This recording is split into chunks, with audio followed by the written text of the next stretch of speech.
How to find off Facebook previews on Facebook Lite. Hello guys, in today's video I'm gonna show you how to find off Facebook previews on Facebook Lite. First thing, go to Facebook Lite. Here you will find these three lines in the top corner. Click on it and go down until you find settings, and here you will find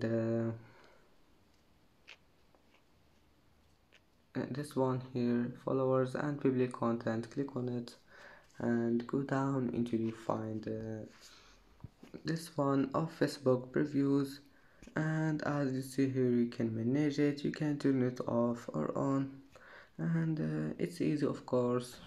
And that's it for today's video. If you like this video, please don't forget like and don't forget subscribe, and thank you for watching this video until the end, and see you in the next video.